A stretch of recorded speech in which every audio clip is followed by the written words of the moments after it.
आणि आता जस्ट घरी आली आहे. घरात कर्टन लावायचे किती दिवस झाले आधी तिला सांगते, पण ती काहीच नाही करत आहे. आता मी आली आहे अजून सगळं सामान घेऊन. सगळं मला ते सगळं भरायचं आहे. एक सगळं कर्टन लावते. काल पण विचार केला की मी कर्टन लावू, पण मला टाईम नाही मिळाला कारण का चिकन बनवण्याचा कार्यक्रम चालला होता घरामध्ये. सो आता कर्टन लावते आणि थोडंसं पसारा आवरते. सगळं सेटअप करायचं बाकी आहे. ते माझ्याशिवाय तर होणारच नाही आहे. So hello everyone, welcome back to my YouTube channel. तर या तिघी पण घरात नाही आहे म्हणून मला वेळ मिळाला की मी सगळं पसारा आवरू. आणि लोक असल्यामुळे ना मला काहीच करता येत नाही. लोक मध्ये मध्ये करतात आणि काय करून पण देत नाही, स्वतः पण नाही करत. त्या तिघी पण बाहेर आहेत. मी बोली पटकन सगळं आवरून घेते. पडदे वगैरे लावले, सगळं सेटअप केलं, पण अजून खूप बाकी आहे. तरी हे लोक नाही आहेत आणि एकदम घर स्वच्छ वाटतंय. आणि मला एकदम म्हणजे जसं पाहिजे ना, मला घर एकदम डेकोरेट केलेलं आवडतं. अशा छान छान कॅन्डल्स किंवा झाडं वगैरे लावलेली असं खूप काय आवडतं. पण ते होत नाही का, ते ह्या लोकांना ते मेंटेन करता येत नाही. त्याच्यामुळे माझ्या काहीच गोष्टी जे मला पाहिजे त्या होत नाही आहेत. आणि आता हे लोक तिघी बाहेर आहेत, तर मी घर पटकन आवरून घेतलं आहे. आणि आता ते लोक येतील आणि बघतील, वा मम्मी तू सेटअप केलं घर, तू परत राडा करून टाकते. आणि हे कबर्ड जे आहे ना, जो रूम आहे ना त्याचं त्या ओनरचाच आहे. पण आम्हाला, मी त्याला बोलली होती की तू घेऊन जा, पण त्याला घेऊन नाही जायचं आहे. आणि रूम लहान असल्यामुळे, मला स्टोरेज नसल्यामुळे ना, मला काही सामानसुद्धा ठेवता येत नाही आहे माझं. आणि माझं सोफा वगैरे आलं तर म्हणजे अजून पूर्ण रूम आहे ना, पूर्ण असं भरून जाईल. तर मी त्याला बोलते घेऊन जा, तर तो घेऊन जात नाही. त्याने इथेच ठेवलं आहे. आता मी, मला समजत नाही आहे एवढ्या रूममध्ये मी त्याचं हे कबर्ड मी कसं मॅनेज करू. मग माझं कबर्ड मी कुठे ठेवू, माझं सोफा कुठे ठेवू. आणि मला इतकी अडचण होणार आहे ना. आता मला असं वाटतं एवढंसं छोटंसं किचन आहे, त्या किचनमध्ये कुठेतरी कोपऱ्यात मला ठेवावं लागणार. प्लस मशीन येईल, वॉशिंग मशीन, ती सुद्धा ॲडजस्ट करायची. आणि रूमवाल्यांनी एवढं त्याचं सगळं सामान, त्याची भांडी, त्याचे सगळे काय काय वस्तू ज्या आहेत ना, सगळे जेवढं पण स्टोरेज आहे ना त्याच्यामध्ये त्याचंच सामान आहे. आणि आमचं सामान ठेवायला काहीच स्पेस नाही आहे. आणि रेंट म्हणजे 18,000 घेतो आहे तो, फक्त 1 RKची. कारण का रूम 40,000 1 BHK आहे. सो मी बोलली एवढं पैसे वेस्ट करण्यापेक्षा ठीक आहे ना, 1 RKमध्ये मी ॲडजस्ट करेन. आणि मग इथेच मी जवळपास रूम घेतला आणि आम्ही आता राहतो आहे सध्या इथे. आणि मला आता ट्रॅव्हल एकदम इझी झालेलं आहे जॉबसाठी. सो पहिल्यासारखं मला आता ट्रेनमध्ये ते ट्रॅव्हल करावं लागणार नाही आहे. सो ते त्या ट्रॅव्हलमुळे मी वाचली आहे. कारण का परत बॅक टू नॉर्मल लाईफ झालेली आहे माझी आणि इझी झाली आहे खूपच. सो अजून सेटअप बाकी आहे सगळा. सध्या तरी केलं एवढंच, अजून बाकी आहे. हे कबट निघणार आहे, हे कबट निघणार आहे. सो अजून बाकी आहे सेटअप सगळं. हे घर असं बघून सेटअप केल्याच्या नंतर आयशूनी, जसं आयशूचं जस्ट रिॲक्शन बघा. काहीतरी डिफरंट वाटते. कर्टन लावलेत हे, पण हे कबट इतकं शो घाण केला नाही या कबटाने. त्या रूमवाल्यांना घेऊनच जात नाही आहे कबट. त्याला मी कधीपासून सांगते. त्याच्या अशा सगळ्या वस्तू, त्याचे कपडे, त्याचे भांडी सगळं स्टोअर करून ठेवलेलं त्यांनी इथे. मम्मा आता आल्याला बरं सगळे घाण करतील बघा. मला एकदम व्यवस्थित आवडतं घर असं सेटअप केलेलं. बस. आयशू पाडू नको, थांब जरा नीट. बस काय सोड, वेड्यासारखं करत जाऊ नको, सोड. पागल सारखी करती नुसती. पप्पी तू दे येऊन. दे. Bye bye.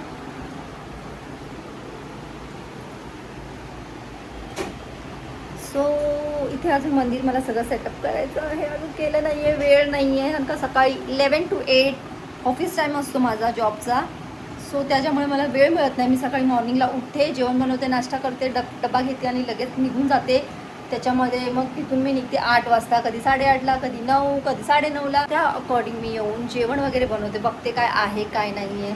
मग ते करून सगळं पसारा आवरून सगळ्यांना जेवण देऊन मग ते सगळं क्लीन करून मी झोपते. परत डेली रुटीन तेच. सो जेवढा वेळ मला आता मिळतो आहे इथे आल्याच्या नंतर की मी घरी लवकर पोचते, तर तो वेळ मला तेवढा मिळतो आहे की मी थोडंसं सेटअप करू, थोडंसं स्वतःला वेळ देऊ. का मध्ये तर माझी 3 महिने एवढी हालत खराब झालेली, थोडासुद्धा वेळ नाही. 12, 12:30ला मी पोचायची आणि कधी झोपणार, परत लवकर उठा, सकाळी 9:30ला 9ला निघा, असं माझी हालत खराब झालेली. एवढा स्ट्रेस झालेला मला. आणि बाकीचा सेटअप मी जो आहे ना तो मी माझ्या नेक्स्ट वीक म्हणजे माझी जी सुट्टी असणार आहे, माझा वीक ऑफ, त्या दिवशी मी करेन. आणि तेव्हा हे कबट मला खराब कबट, वरती त्याची मशीन पण आहे जुनी, त्याला मी बोलली घेऊन जा, पण तो बोलतो माझ्या वडिलांची आठवण आहे. सो मी बोलले ठीक आहे चला. सो हे कबट ते मी किचनमध्ये ठेवणार त्या साईडला. आणि जी माझी जुनी फ्रीज होती मी ती टाकून दिली, तिकडेच ठेवून आली आणि ती नवीन घ्यायची आहे. आणि मग अजून एक वॉशिंग मशीन येणार, मग ती मी मे बी वॉशरूममध्ये मग बघते कुठं सेटअप करायला, जसं मिळेल तसं मी करेन. का रूम लहान असल्यामुळे, वनारखी असल्यामुळे की जास्त मी असं काही ठेवू नाही शकत, जास्त पसारा म्हणून असं. म्हणून जेवढ्या पण काही कपडे होते मी सगळे टाकून दिले, खूप काही वस्तू टाकून दिल्या. आणि हे जे कपट आहे ना ते सुद्धा मला कोणाला तरी देऊन टाकायचं आहे. सो माझी एक फ्रेंड आहे, माझं एक फ्रेंड आहे, त्याला मी बोलली तुला पाहिजे तर घेऊन जा. तसं पण ते लोक कंबाईनमध्ये राहतात, तर मी बोलली तुला म्हणजे सगळं आरसा चांगला आहे तर तू घेतो. तो बोला ठीक आहे. आणि माझी एक गादी आहे, मी बोलली ती पण घेऊन जा तू, कारण का मग सोफा आल्याच्या नंतर तसं मला गादी ही पाहिजेच नाही आहे. सो जागा थोडीशी छोटी होईल, पण अजून मला खूप काही सेटअप करायचं आहे. लवकरात लवकर मी सेटअप करणार आहे. आणि इथे आल्याच्या नंतर मला इतकं बरं वाटलं की फायनली मी माझ्या एरियामध्ये आली. सो मला एकदम बरं वाटलं. आणि मला पहिली गोष्ट तर वेळ नव्हता मिळत. इतकी घाई ट्रॅव्हलमध्ये माझी हालत इतकी खराब झालेली ना ट्रॅव्हलमुळे. मला ट्रॅव्हलची आदत नव्हती आणि तिकडे ऑटो नाही मिळायची, ती एक गडबड. आता मी लगेच रॅपिडो बुक करते, लगेच जाते मी आणि लगेच येते. तर तेवढा वेळ माझा सेव्ह होतो, तेवढाच वेळ माझा सेव्ह होतो. आणि आता हे लोक आले ना, परत तेच त्यांचं डेली रुटीन चालू. सकाळी उठणार, सगळं असंच ठेवणार, ना बेड सावरणार ना काही करणार. मी आल्याच्यानंतर बघा तर सगळं असंच पडलेलं असणार. भांडी पण पडलेत आता आतमध्ये, ते पण मला असं क्लीन करायचे आहेत. कधी कधी ना असं वाटतं की नोकराणीच बनवून राहिली मी यांची. मला स्वतःला वेळ कधी मिळणार, मी काढते पण होतच नाही आहे, पॉसिबलच नाही होते काय करायचं आहे. आणि माझं सगळं काम आवरलं आणि बघा आता येऊन बसली आहे मॅडम माया. आणि ही एक मॅडम माया इथे बसली आहे. सगळं घर साफ केल्याच्या आणि तर खूप छान हवा येते या विंडोमधून. तर आणि मी सगळं काम करता करता मी काही जेवली नाही आहे, वेळ नाही मिळाला. एकटीसाठी कुठे बनवू. आयुष्य जेवून आली, तिची पण खाल्लं आहे, मग मी काजू खात बसली. आणि मला एकट्यासाठी आता आला कंटाळा. विचार करते मॅगी बनवू आता मी माझ्यासाठी. आता एवढा रात्रीचा मस्कारा लावायची काही गरज आहे का मम्मी एवढा रात्रीचा मस्कारा लावते मॅडम माया. बंद. बघा का तर खाली फ्रेंड्स येतात म्हणून खाली चालली आहे ती. रात्रीचं कोण बघतं, यांना काय माहिती एवढं लिपस्टिक नि मस्कारा लावून जायला खाली.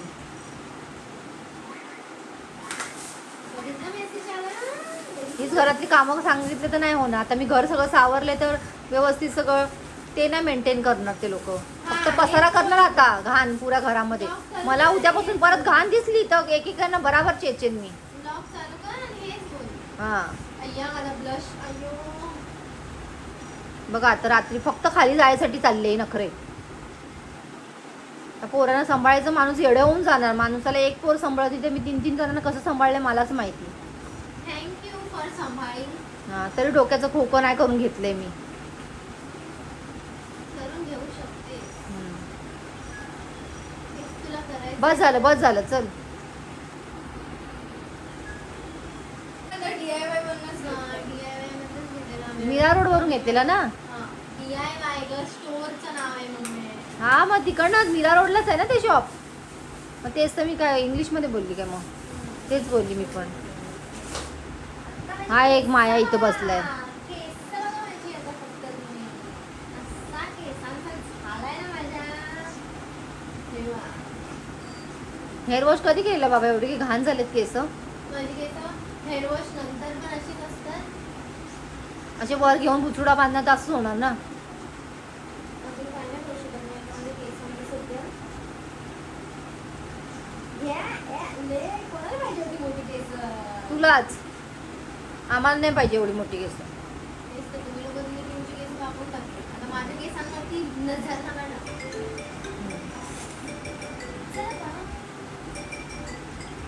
आमच्या घरात चाललं असतं ना, भांडणं चाललेली असतात त्या मोनूची, कधी अदितीची. कधी अदितीला मोनूचं हे होतं, कधी मोनूला तिचं हे होतं. मग ती बोले तू तिच्याशी बोलू नको तू. तर मला तर तिघांना सांभाळायला लागतंय. माझी हालत अशी होऊन गेली ना खरंच. आयशू आणि मी आम्ही लोक मग अशा 8 तास झालं डिस्कस करत होतो हेच. ती बोलेल हेच नाही तेच. मला खरं ना कधी कधी असं डोकं फिरून जातं ना, वैताग येतो यार. म्हणजे यांच्यासाठी सगळं करा, यांच्या पाठी धावा, यांच्या कुत्र्यासारखं यांच्या पाठीमागे धावा. कुणाकुणाचं ऐकून घ्यायचं. ती बोले हिच्याशी बोलू नको, तिच्याशी बोलू नको, तू तिच्याशीच का बोलली मम्मी. नाही पण मला आता तिघं आहे तर तिघांचं मला बघावंच लागणार ना. तिघांची मनं मला राखायची असतात, तिघांच्या सगळं असं ऐकायचं असतं, हिला काय पाहिजे तिला काय पाहिजे. तर असं तर होणार नाही की हिच्याशी नको बोलू, तिघांना बघायचं मला नाही कोण समजून घेते लोक. मध्ये तिथे आपण नायगावला होतो आता राहायला, तिथे तर माझी हालत अशी झालेली. आधी ती अंधेरीला आलेली ना, सो मला इतकं स्ट्रेस झालेलं की मी कसं रूम खाली करणार सगळं, आणि सगळं कसं ॲडजस्ट करू, कसं घर बघू. म्हणजे मला खरं इतकं टेन्शन आलेलं ना मला खरं लिटरली. म्हणजे मी असं इतक्या स्ट्रेसमध्ये गेली ना खूप, मला काहीच सुचत नव्हतं की आता मी एकटीच पडली आहे की मी कसं करू, म्हणजे त्या सगळ्या गोष्टी. आणि आधी ती इथेच होती, मग नंतर मग कसं करून शिफ्टिंग झाली एकदाची तिथं चला. पण तेव्हा मी खूप स्ट्रेसमध्ये होती. सध्या माझा ब्लॉग नव्हता 2 महिने येत ना, खूप स्ट्रेसमध्ये होती मी. आता जरा इथे आले तर जरा आता बरं आहे. पण तरी पण या लोकांची आता ना इतकी किटकिट चालली ना घरामध्ये, उंचच वेगळं अदितीचं वेगळं, काय समजत नाही या लोकांचं. आणि मी अजून जेवली नाही आयुष्य आता, आणि मला भूक लागली आहे. आता मी आता काय तर झोपून जाते, सकाळी उठायचं परत कामाला जायचं आहे. आता काय खाऊ, मला कंटाळा आला ते एकटीसाठी बनवायला. आहे अंड, ब्रेड आहे. नाही ब्रेड नाही आणलं मी, आहे ना. मग चला मग आता अंड फ्राय करते आणि ब्रेड आणि खाते आणि झोपून जाते.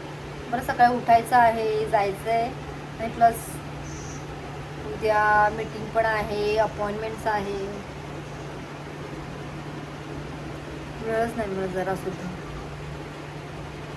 सो मी बनवते माझ्यासाठी अंड, एकच अंड खाते आणि झोपून जाते खाऊन. हाफ फ्राय मध्ये एकदम फेवरेट आहे लहानपणापासून.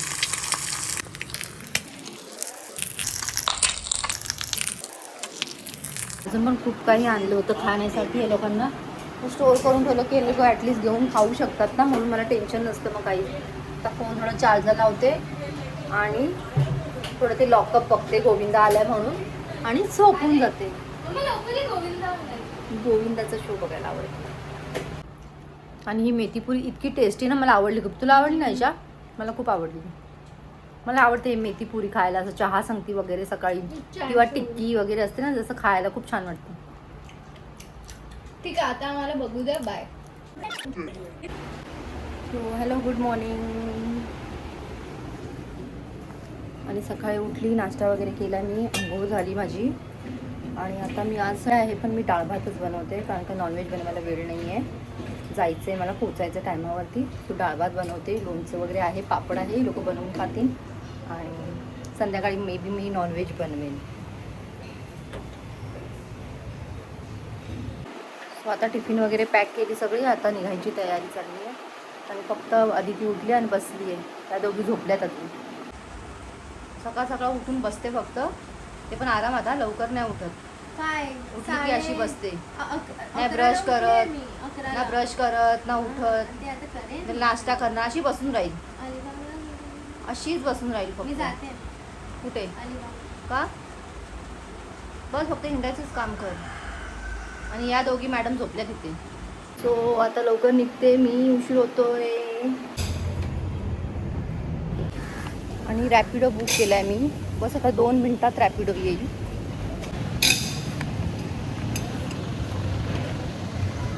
आणि पाऊस तर कुठे गायबच झाला.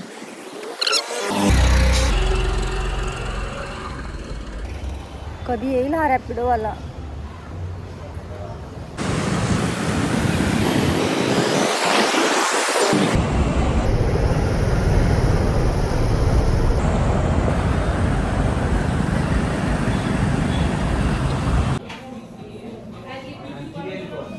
मी जस्ट घरी आली आणि आल्या अशी पडली आहे. मला खूप डोकं दुखते, 2 दिवस झाले. आणि आज कंटिन्युअसली एवढी बिझी होती मी, कंटिन्युअसली खूप क्लायंट्स होते आणि खूप बिझी होती. सो बॅक पेन होते. सो आल्या जस्ट अशीच पडली आहे मी.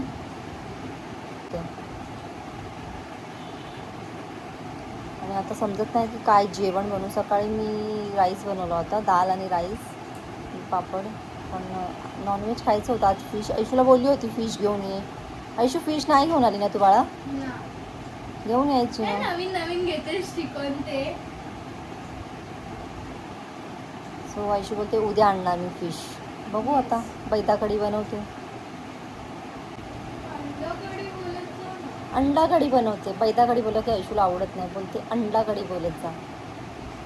सो मी आता थोड्या वेळाने 5-10 मिनटं पडते आणि मग उठून अंडा कढी बनवते.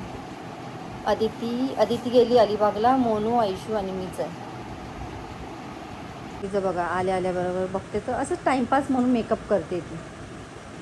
Just timepass.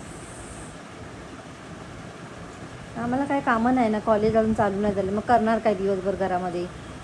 मग मी उठली, थोडंसं झोपली होती मी आणि बैदा कढी बनवली, अंडा कढी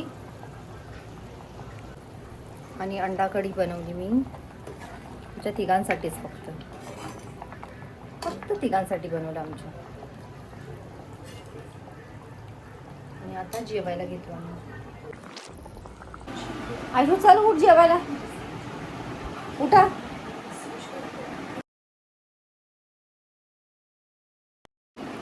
गुड मॉर्निंग एव्हरीवन.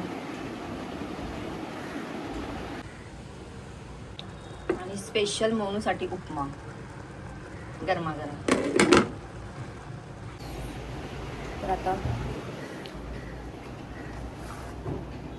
तर आता जेवण बनवून पटकन रेडी होते. पाऊस थांबला आणि परत गरमी स्टार्ट झाली आहे. परत इतकी गरमी स्टार्ट झाली आहे. आता पटापट मी रेडी होते आणि परत ट्रॅफिक जाम, परत ट्रॅफिक भेटणार, परत धावपळ.